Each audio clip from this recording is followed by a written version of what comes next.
So, hello everybody, and welcome to Wine with Jimmy interviews. I am delighted to be joined by a very good friend, the sartorial, charming, and gregarious Anthony Hamilton Russell. Hello, my friend. How are you? I'm very well, thanks, Jimmy. And being called sartorial by you is a true compliment. I'm not sure I stand in your shadow. Listen, Anthony, I'm so excited that you're here to talk about such an iconic and historic estate that's not only, of course, those two things, but also certainly pushing on contemporary and modern as well. You cover all the bases. We've got lots to talk about, from the inception of the estate, which is now 51 years ago, I believe. That's right, isn't it? 1975. Yeah. And I know that your father bought it for 58,000 Rand, and he was a trailblazing, pioneering sales executive, marketing executive, right? I think he was. Yes, advertising agency that he ran. Yeah. Should I think of like Mad Men sort of scenario? He didn't smoke, but otherwise, absolutely. It would be really great to hear from you, Anthony, about that whole history. You can tell people about, of course, where we're found within the Western Cape, and then we'll go into some wonderful details, and I'll ask some questions as well as we go along. But really excited to hand over the reins into your safe hands, Anthony, and please guide us through everything Hamilton Russell. Thanks very much, Jimmy. And please just do interrupt if there's something I haven't expanded on, or if I get things in the wrong order. But yes, you're right. February 27th, 1975, my father bought this property. And I used to think 58,000 Rand. It's actually 53,000 Rand, but essentially for the price of a nice car, not a farm. Nothing was happening. He pioneered a completely new region. And if you look at the first map up on the screen, the town of Hermanus, the little coastal resort town of Hermanus, pretty much halfway between Cape Town and the southern tip of the continent. This at the time was the most southerly wine producing area in the continent.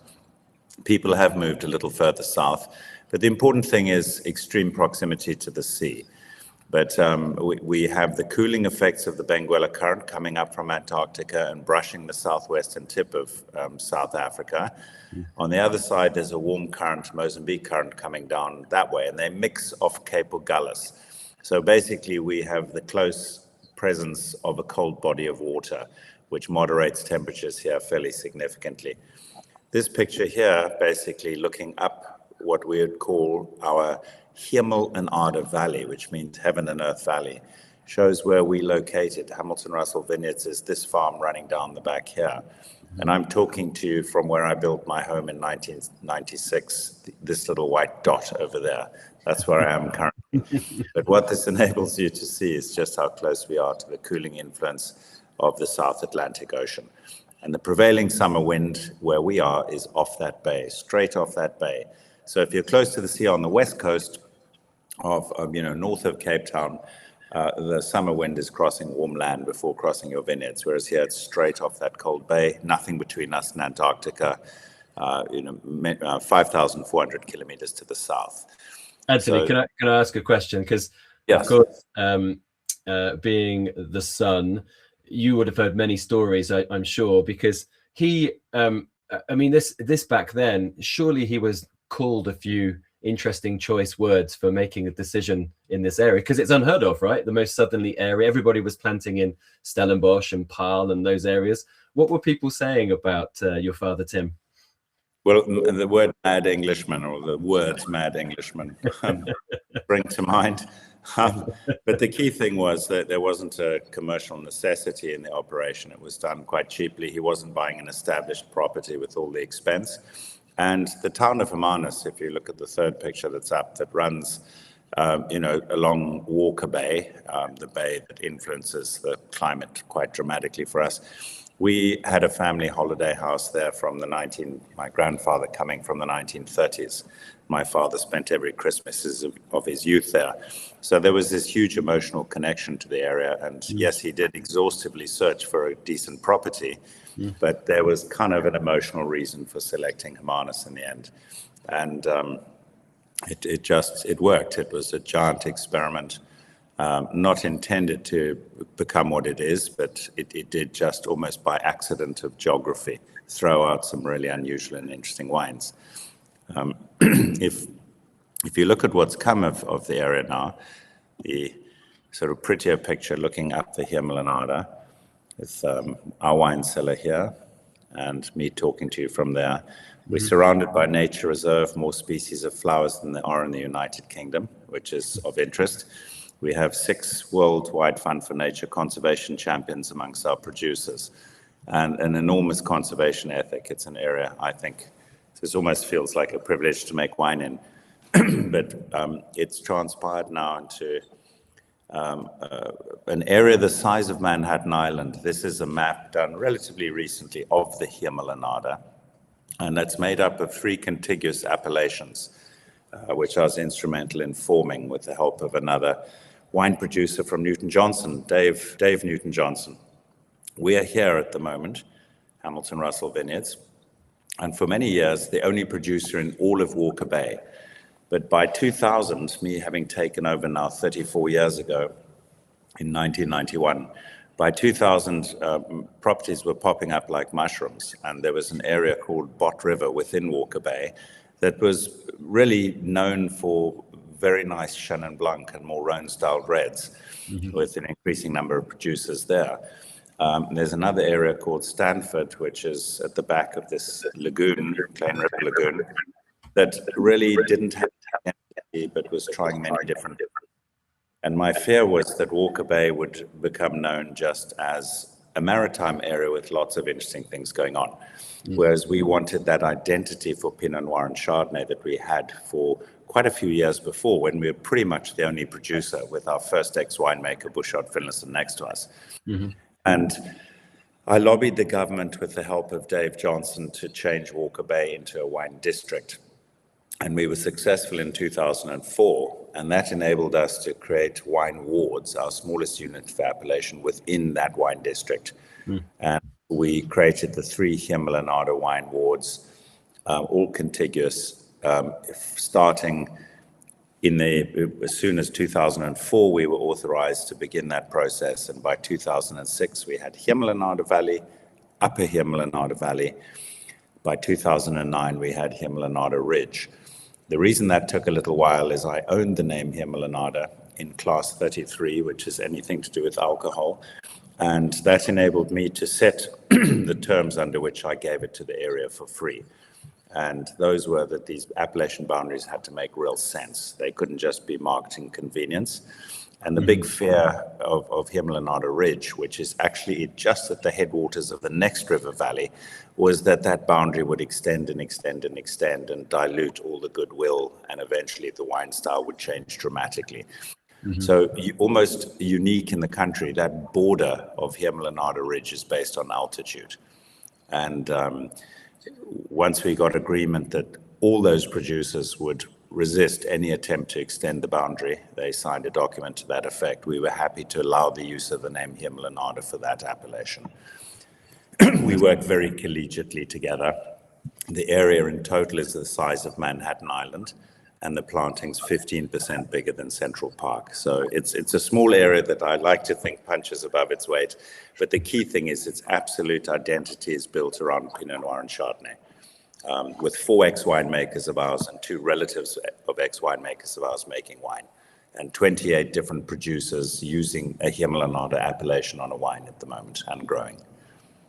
And Anthony, I love that you just mentioned a couple of moments ago about there being a common purpose and a camaraderie between the producers. The Hemel-en-Aarde has an identity not only in Pinot Noir and Chardonnay and terroir, but also people, right? Correct. And I think, if you had to find a collective term for owners of wineries, it would be an ego of owners. But amongst, all very different with very different stories and histories and reason for doing things. But if you look at winemakers and vineyard managers and staff on properties, there's an absolute unanimity of outlook and purpose. And As it happens in the Hemel-en-Aarde, the owners get on incredibly well. So the function I'll go to tonight will have 100 interns, people that have been pulled in for the 13 wine cellars in the area to work the harvest. And we'll all get together and, just talk about the harvest that's begun quite early over here. And just get on. We swap wines, we taste each other's wines, and there's this wonderfully collegiate feel to the area, which I think is quite wonderful. I'm actually chairman of our Wine Growers Association at the moment. Press ganged into it, really, but there's not much to do. We work very closely together. Well, sometimes you just have to take these roles, right? So, Anthony, before you were instrumental with Dave Newton-Johnson of setting up the Walkabout now into the Hemel-en-Aarde 3 contiguous areas, I believe you did a lot of work in geology in the 90s in terms of soil analysis. Is that correct? And what did that tell you in terms of the vineyards? Yeah, that's probably the most important question relating to Hamilton Russell, and I think to an extent it's guided the behavior of other producers. Remarkable as it may seem, in the early 90s when I came back, I didn't know much about wine at all. I'd been a management consultant and a banker, but all the consultants we used didn't for a moment link soil and soil structure to wine style and wine quality, for want of a better term. It was all about low vigor, medium vigor, high vigor, and it was all about things like clone and grape variety and temperature and latitude. But soil, as we know, is absolutely crucial in determining the style of the wine that emerges from a site. If you think of the monks in Clos Vougeot 900 years ago finessing that, and the nuns at Clos d'État, it's remarkable that the New World was not focusing on it. Now, wonderfully, you would have in the Swartland people talking about ironstones, schists, granite soils, granite-based soils, and the resulting styles that emerge from them. That really was not at all thought about in the early 90s. But we did our own research, suspecting that temperature alone didn't account for our uncanny resemblance at times to red and white Burgundy, which is not an aim that we achieved in the cellar through winemaking practice. It just was a byproduct of our geography. And we analyzed our farm top to bottom, identified 16 different soil structures, and made the wine separately in all the parcels. And it just pointed to the very heavy clay with high iron content derived on 400 million year old shale as probably the most important thing determining the style of our wines. More important than temperature, more important than being close to the sea or latitude or anything like that, and clone even. So to just spring ahead to this picture here, so I'm talking to you from my house over here. The sea is over here. These are the ridge at the top of the property, our nature reserve.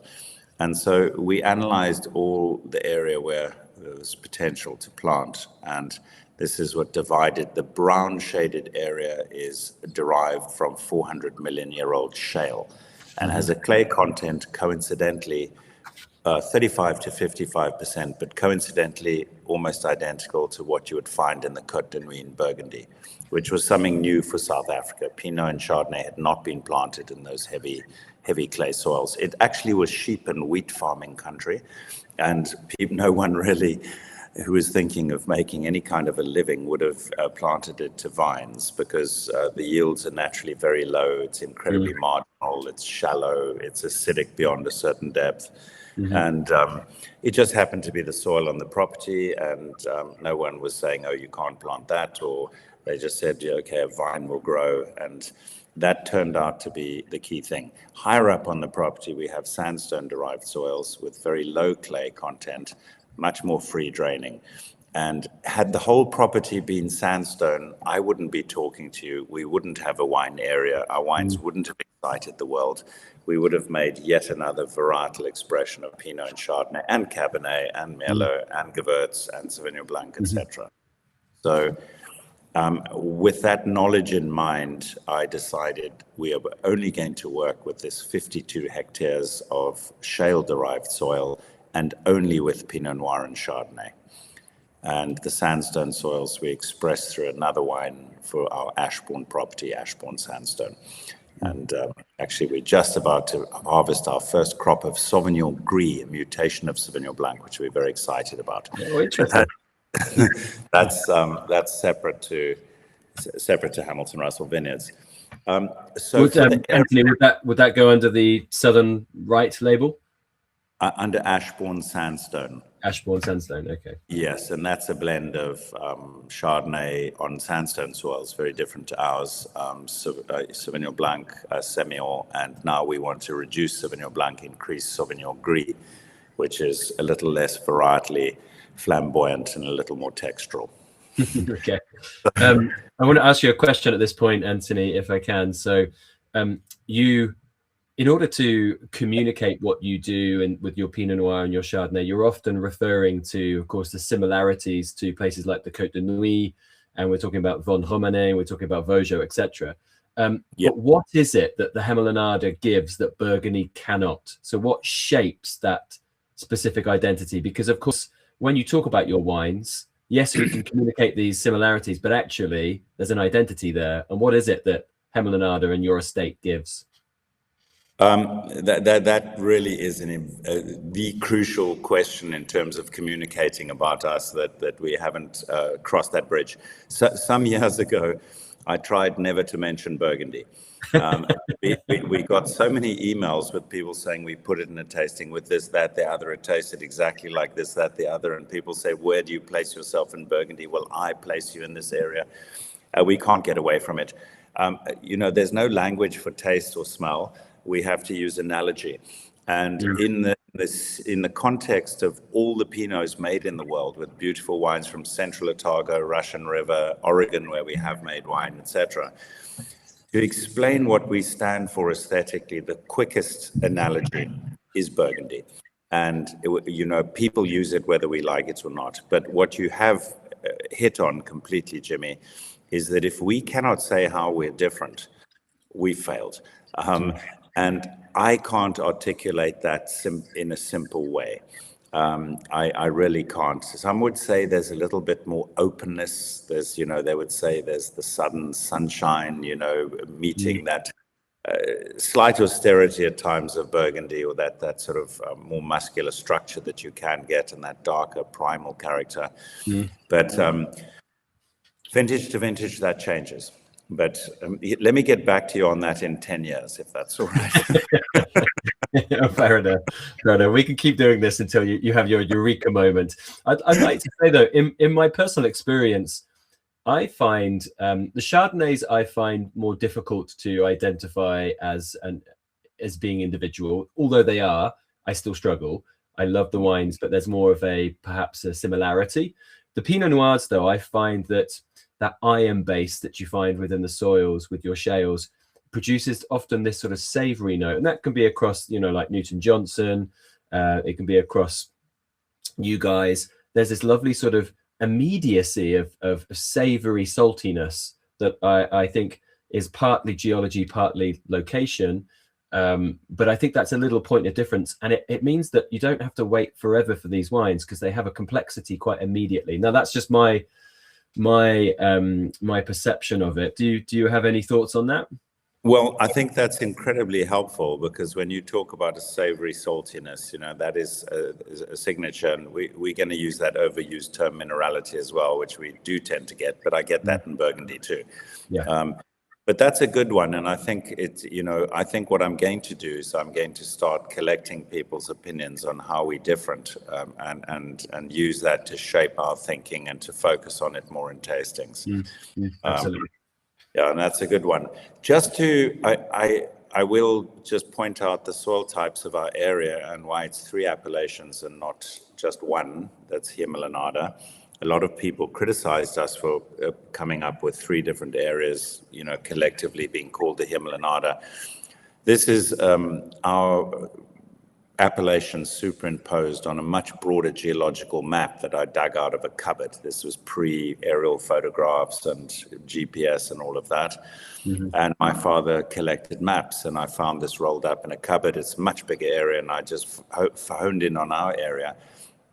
I'm sitting over here at the moment on the hill, but actually higher up, sort of like this.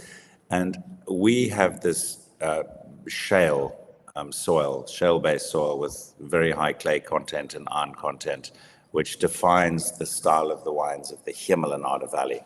When you cross over to the upper Hemel-en-Aarde Valley, you're on decomposed granite, and the style is very different. It's a little softer, easier, a little less dark-fruited, not quite as muscular, and just that's where you find Craig. Is Craig and Anne with Restless River? They're up there, right? They've got little bits of clay around on there, but the clay is formed under granite. It's not the same clay as we would have, but you get soils that are quite clay-like there. They actually produce for the upper Hemel-en-Aarde Valley at times a fairly structured and muscular style of Pinot. Newton Johnson, I think, really defines the granitic expression of Pinot quite well. Yeah. I had lunch there yesterday, and we always drink the family vineyards Chardonnay and family vineyards Pinot, and that is a little sort of. It reminds me of some of the earlier Pinots we used to make. Sometimes at lower alcohol and all of that, but before Dijon clones and the likes. But that granitic soil would inevitably have a different expression, and that's basically what drives. The reason that it's a different appellation is that it's granitic-based soils, a very rare, very southerly occurrence of those soils. Yeah. Then when you cross the watershed into the next river valley, you're back on clay, but it's topped with something called argillaceous sandstone, which basically argile being clay and sandstone being just lighter structure generally. That is eroded off the top of our clay, but it still exists there.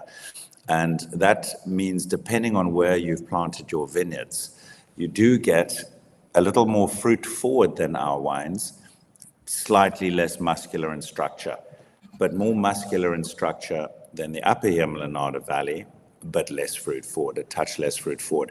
You could argue that Hemel-en-Aarde Ridge sits stylistically somewhere between the upper Hemel-en-Aarde Valley and the Hemel-en-Aarde Valley. And would examples of that be like Ataraxia with Kevin's wines? Yes. Ataraxia, when I think of Ataraxia, I tend to lean towards the Chardonnay. And I think Creation, would, to me, have perhaps the best examples of Hemel-en-Aarde Ridge Pinot. And some of the people working with grapes from something called the Babylon Farm, Tesla style, for example. Yep. But up here, you underneath the biggest mountain in our area called Babylon's Turin. We get snow on it about every 5 years. And if you climb it, it's higher than Table Mountain. If you climb it, you can see Cape Town and Table Mountain from it. But I used to go up regularly, but at my age, less often. Well, in fact, not at all at the moment after my skiing accident. Wow. Yeah, of course. Probably give you flashbacks if you see snow, right? And you've got a mountain range here too. So I think when you get to this area, you get different amounts of sunshine arriving on the vineyards or hitting the vineyards at different times of day. And there's some vineyards that lose it quite early. And given that our latitude would put us where Rabat is in Morocco, we don't have those terribly long days that you start getting further north, like sort of Chablis and Champagne and the likes. So it's quite important that your vineyard is getting sun quite early in the day and holding it until quite late in the afternoon. And that depends on orientation with respect to mountains. So in Ataraxia's case, I think the Pinot vineyard could use a different orientation, but it's very expressive of the soil. I'll make sure I don't say that to Kevin that you said that at all, but it's not a negative. I mean, the wine is beautiful, but were he wanting something a little bit more structured and muscular, I think the orientation that Creation has is probably a little easier to work with. It's not about winemaking. Cool. Great. The next things would be you mentioned actually just then the Tesselasdal project. That is a project that you initiated in 2015, right, with one of your people. Yes, Barine, who owns it, and she's an absolute dynamo. She has a full-time day job on Hamilton Russell Vineyards, but somehow raised 2 children as a single mother, Oh, and wow. and runs Tesla's doll and has grown Tesla's doll, while holding down quite a demanding day job. So I'm in awe of her. She was our au pair looking after my 4 kids, and she was just too capable to be wasted on that. So we moved her to the office. And she had a number of different jobs and eventually sort of did all our export logistics, labeling, had 9 people under her. And I just knew she had the skill set required to run a business. A lot of people think it's got to come via winemaking, but you can contract winemaking out or learn it slowly. But that other feel for the business, she just saw all angles of it. So I suggested she start something. We discussed a concept together, and I gave her the money for that. It wasn't a massive amount, but there were no strings attached. I said, if you leave tomorrow, it's still yours, but please don't leave. And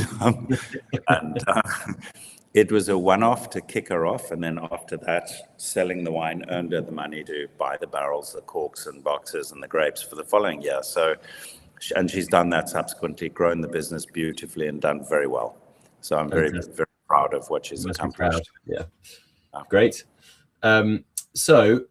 What's next on your presentation here? Well, I just wanted a visual, and embarrassingly, it does include me sitting there. But when we talk about our soil, this would be a dream if all the farm had soil with a topsoil this kind of depth. But you can see underneath, and this is a cutaway to illustrate the soil. You can see the redness with a high iron content and how solid that clay is. Very difficult for penetrate. So basically we farm a thin skin of very clay-rich, stony soil on top of almost solid shale. Yeah. And that means canopies are generally less vigorous, a little smaller, yields are naturally lower, and we altogether more marginal. And we've had to develop a whole set of farming skills to accommodate that soil type. This over here, this picture shows the clay soil portion of Hamilton Russell Vineyards. The yellow is where we've planted Chardonnay, and the pink is where we've planted Pinot Noir. No reference to Burgundy, of course, here at all, and they're mapped. The same colors, but yeah, and the different clones and names of the vineyards. And this is 52 hectares in total, so about the size of Clovergeau. It's not all in full production, but this year, remarkably, after 34 years of upgrades, replanting, clonal balancing and mixing, and that we should produce a proper amount of wine. That's why we're all so excited. I think 2026 we'll produce more, as much Chardonnay as 23, 24, and 25 together. Wow. Wow. Yeah. So that's crazy numbers. Can I just ask you about the replantation, because you have had viticultural issues with virus stock that you've had previously. Is that something now that you have got a hold on, getting the right plant material into the vineyard? It's not about the plant material. We were the first to get so-called, in this block here, Ashbourne virus-free material in the early 90s from Dijon clones. And so the government, I argued to get it 4 years early by saying, we're the customer ultimately. Why test it in Stellenbosch for 4 years and then decide that it's okay to sell to me? Come and test it on my property. Take the cuttings if you need to sell to the industry, but let us keep the grapes. And so we got 115, 113, 667, 777 quite early. So virus-free material was available in the 90s. Sometimes the root stock was virused. It wasn't always guaranteed. But the problem is the entire farm was virused because it just wasn't available previously. And you couldn't shut it all down for 7 years or something and replant because you wouldn't have a business. So over my 34 years, I've planted and replanted this property 1.65 times. And the big cost is not that 7-year turnaround for each of the parcels. It's the lost production that you could have sold. So it's a multi-generational quest. It's a terrible thing to do in the short term financially. Yeah. Yeah, of course. And then should we go on to the wines, and then we can talk about because everybody who's watching at home, we have been already partaking in the wines. Anthony and I. It's a Friday. It's a Friday afternoon. Anthony's getting ready for his party, his get together this evening. I've got my night off before I fly to Paris tomorrow for Wine Paris. So we're both getting into the swing of things, aren't we? So let's talk about then, if we can, let's talk about the Chardonnay first up, which I've got the 2024, Anthony. As have I, Jimmy. Great, excellent. So with Chardonnay, you've of course planting everything's Dijon clones. We've got some Davis clone. Yeah. Okay, some Davis clone as well. Now, let's talk about how you've found your style with Chardonnay, because there are many steps that can be taken to craft Chardonnay. And it could be, of course, that it's a more oxidative style, more oak. It could be that it's gross lees versus fine lees. Some skin contact, no skin contact, whatever it may be. What's the style that you are looking to achieve with Hamilton Russell? And has that actually changed over the last sort of 30, 40 years? Wow, that's quite a question. But in short, that's what I mean. Our happy accident of geography generated a style of wine that started shaping our thinking. I don't think we sat there and said, what style do we want to make? But, it is all barrel fermented start to finish these days. It's very traditional the way we vinify it. But the main factor determining the character of the Chardonnay is that heavy clay and iron-rich soil. More so than clone, more so than aspect, more so than temperature, latitude, etc. It really is the clay that's done it. And Chardonnay is, I always describe it as, let's say you have two children, one's a Pinot Noir, one's a Chardonnay. The Chardonnay is the one that does their homework on time, goes to sleep when you ask them to, just does everything beautifully, and as a result gets mildly neglected. Whereas Pinot Noir is on a spectrum, and is difficult, needs extra lessons, and gets all the parental attention. But we've done terrible things to Chardonnay over the years. We've always produced a wine of great interest, and I think the site and soil just overrides what we may be thinking. But yes, we have changed the style subtly over the years, and my analogy for this is people say, oh, we don't follow fashion. If people like this and that, we do what's best for the terroir. I kind of disagree. We do things, we subtly change based on the feeling around the world. And if you open your photo album and look at your hairstyle in the 80s, if you're old enough to do that, as I am, it's very different to what we like now. Whether we think of ourselves as following fashion or not, we imbibe it. And in the early 2000s, I think our wines were more full-on, were riper, full malolactic. The wood was a little bit more apparent. And Anthony, it reminds me of a really great quote from the Leopard, which is that brilliant Italian masterpiece, which is, if we want things to stay the same, we're going to have to change.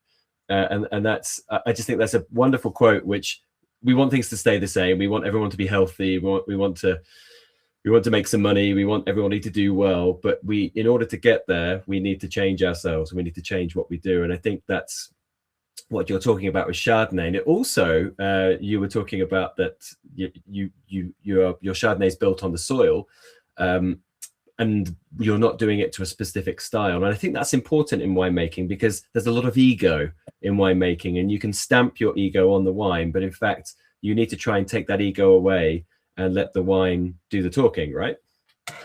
That's a seriously important point. And what I love about our winemaker, Emul Ross, is I remember when I hired him, he was an assistant to Godfried Mock at Chamonix, and Godfried is one of the winemakers I think is just extraordinary.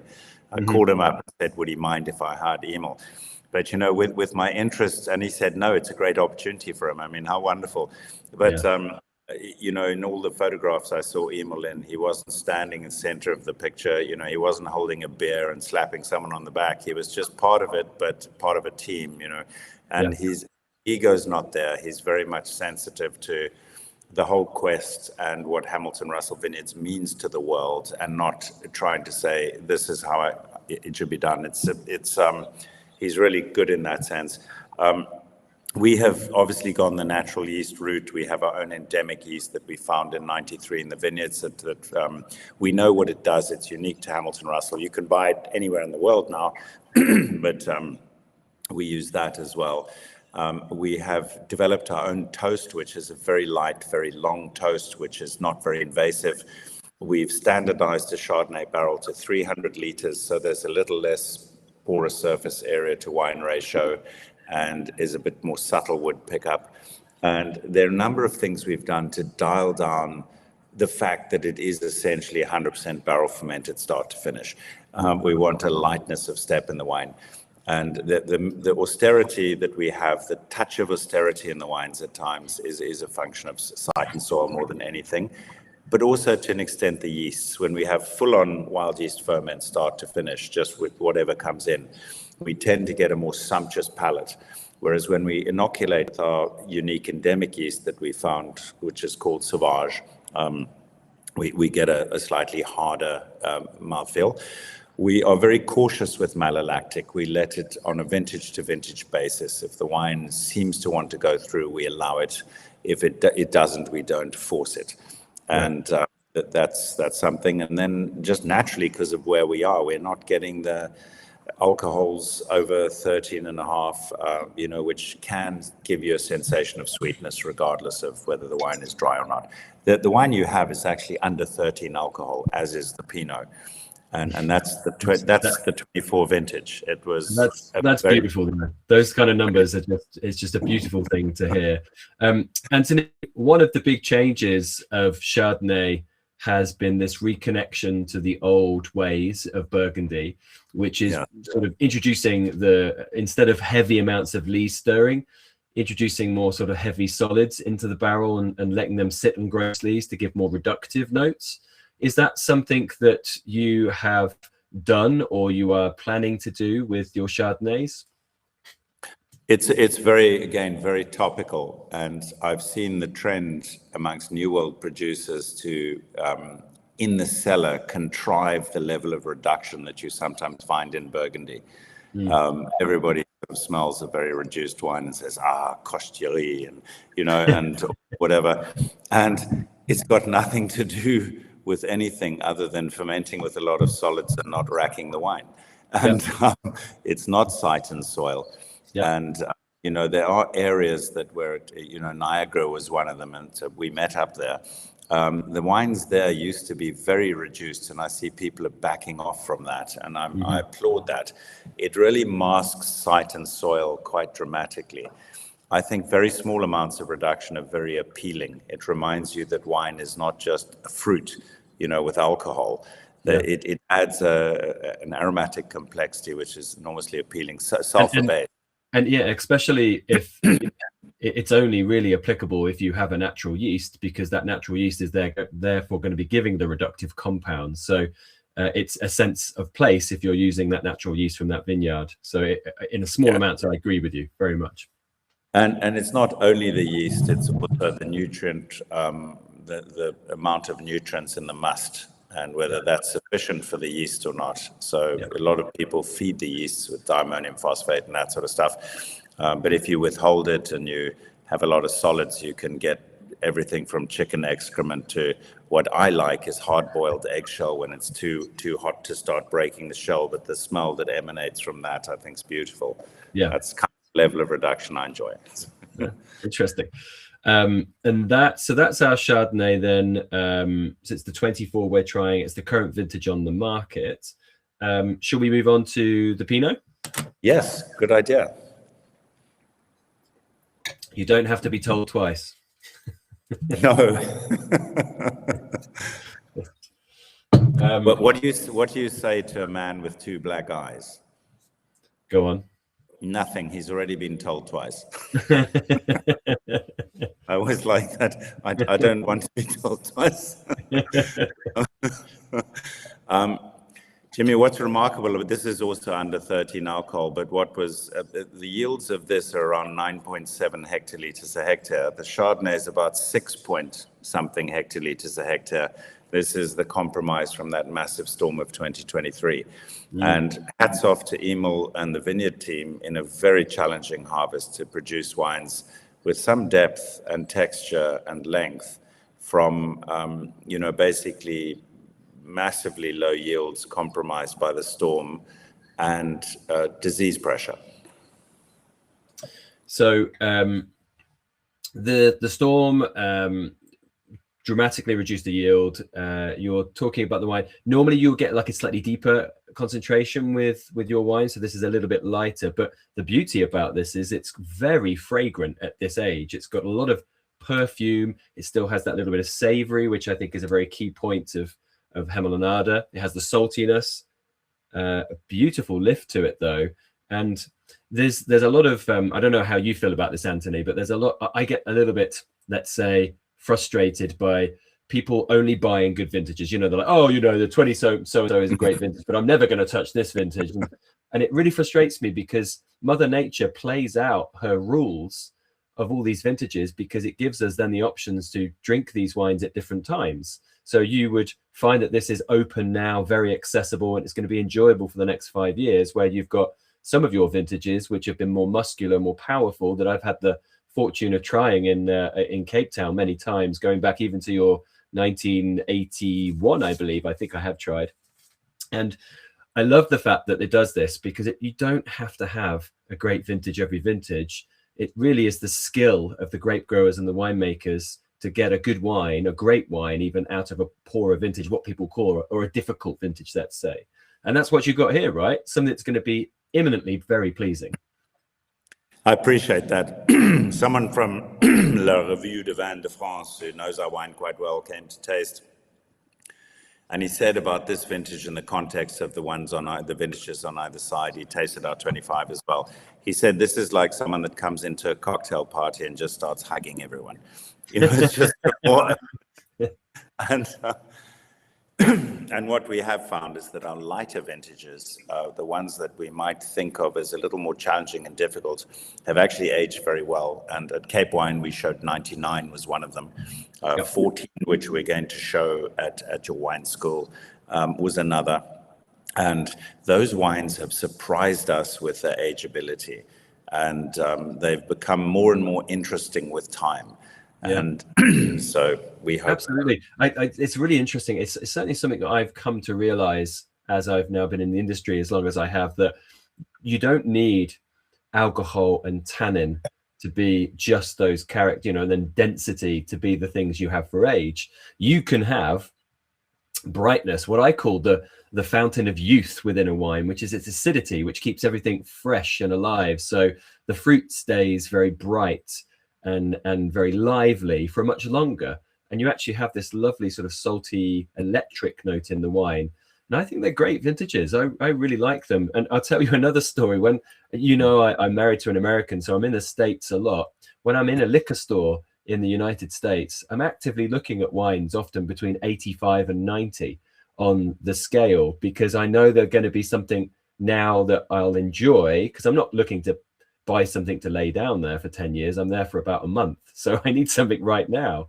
And they often rate these wines that are lighter and more delicate a little bit less so across the big pond. And I'm generalizing, but you catch my drift, instead of like a 97er, which might be just all power and density and so on. And this is just a very pleasing expression. I love this wine. Thank you. You're not alone. I've obviously tasted it with many people, and some palates that I have enormous respect for have had a similar view, almost with us trying to say, listen, this was a really tricky vintage. So they had every excuse for saying, well, it shows, but the feedback has been incredible, and our respect for the wine has grown enormously as we've seen it in the context of others. And fantastic. Really enjoy that. So with that Pinot, then we're looking at all clones mixed into that. Is there anything that you declassify if you're not happy with would it go elsewhere? Yes, it's very rare that happens, because our philosophy is not to take that 52 hectares and impose our aesthetic judgment on it and select from it what appeals to us personally.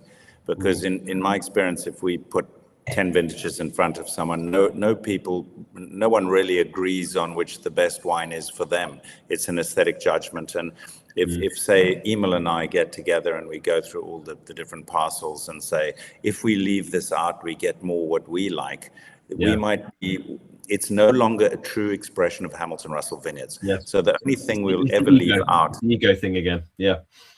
We'll only ever leave out what is faulty. So if there's a barrel with Brett, or if there's a hint of VA or something, and that happens very rarely.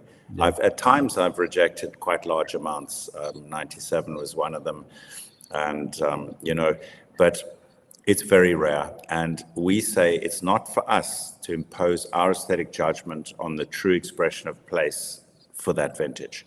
And then. Anthony, sort of the hot topic questions then around Pinot Noir is the steps that you can take in winemaking. Just coming off that comment you just made about not trying to impact the actual sense of the wine so much, but what about steps like whole bunches, whole berries, stem inclusion? What steps do you allow then to happen? Well. It's remarkable how little things have changed. When I first took over the business in 91, I knew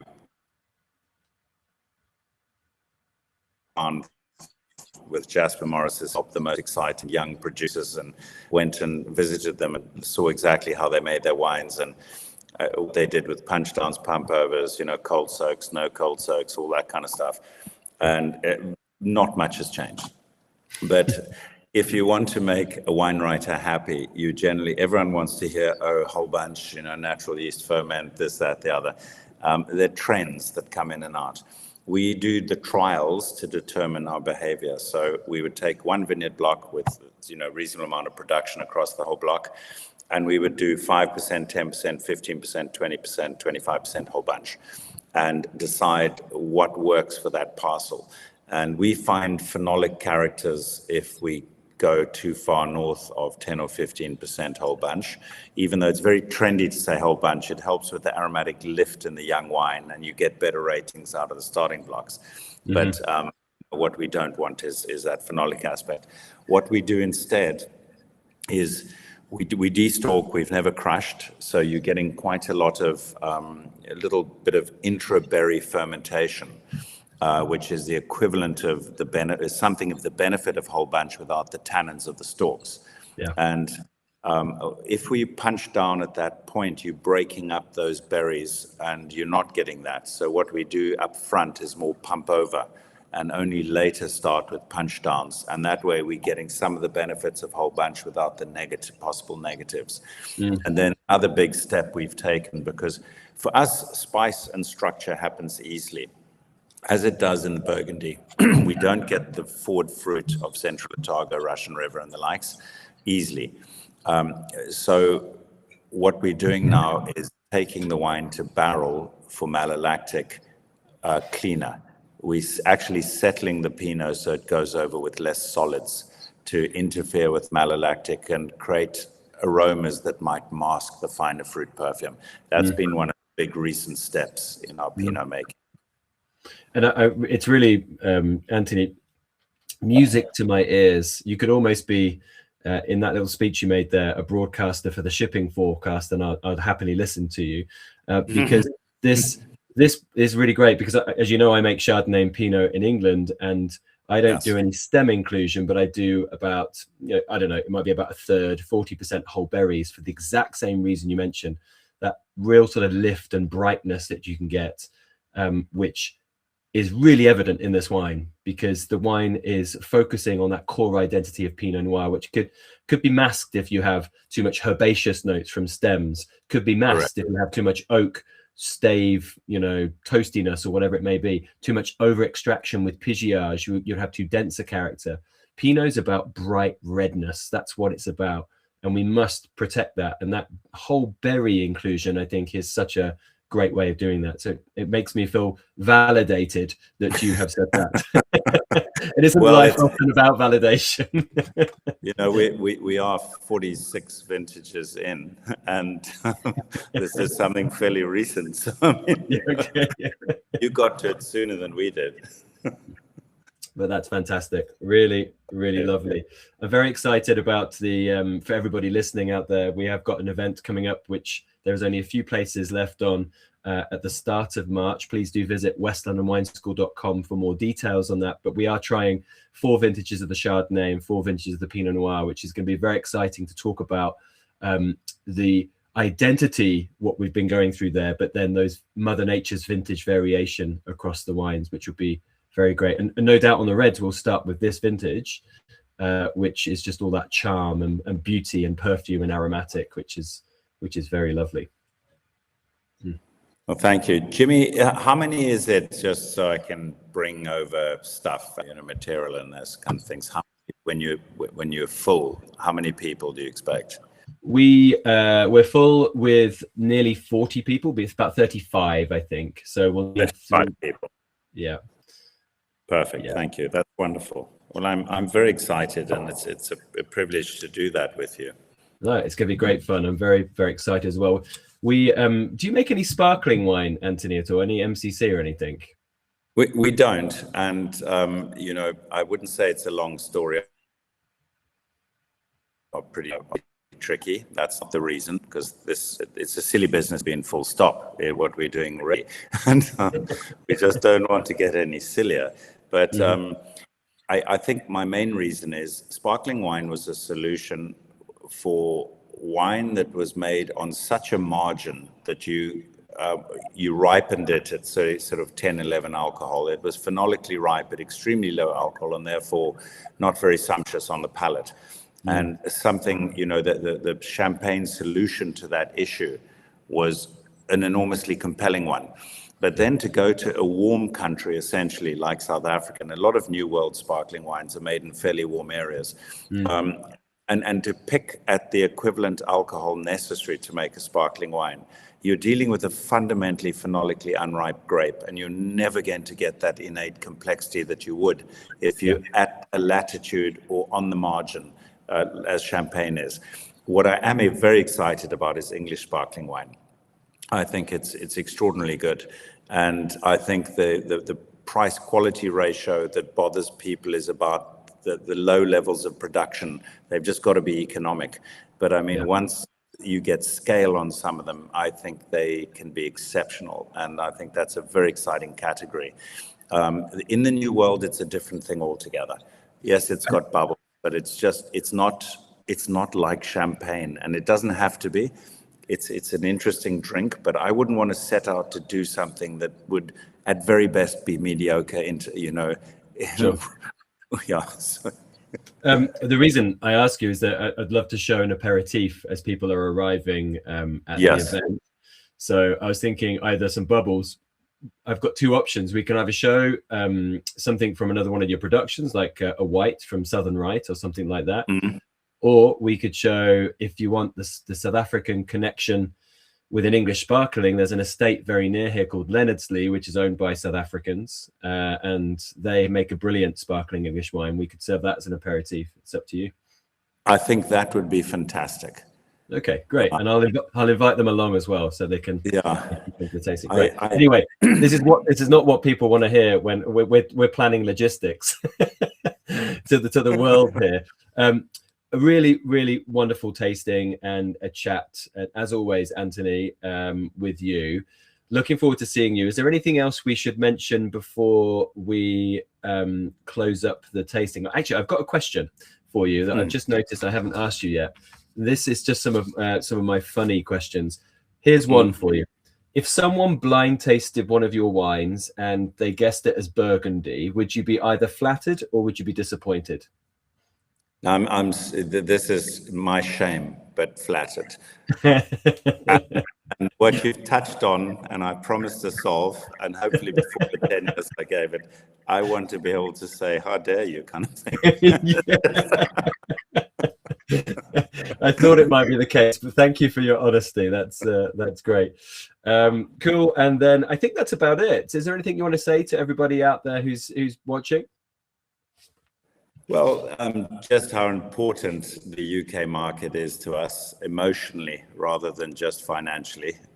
And it's our first export market, and there is a connection with South Africa, and we're proud of that and absolutely love visiting it. And, you know, we're always hugely flattered by the level of interest in what we're doing at the other side of the world. So thanks. Fantastic.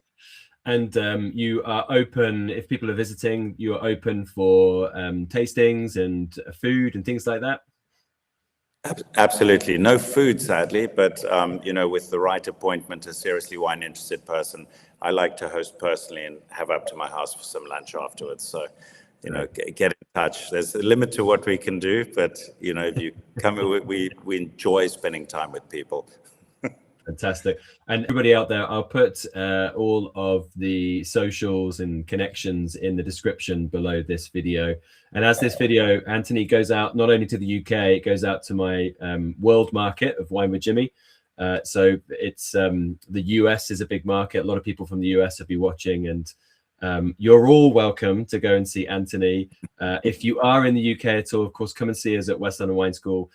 You'll have to get your tickets very quickly. There's not many left, but please do look out for that tasting on the 6th of March. But Anthony, as always, a real pleasure. Enjoy your event this evening, and Thanks. I look forward to seeing you within a month. Thank you very much. Jimmy, thank you. Have a great trip tomorrow. Yeah, will do. Thank you very much.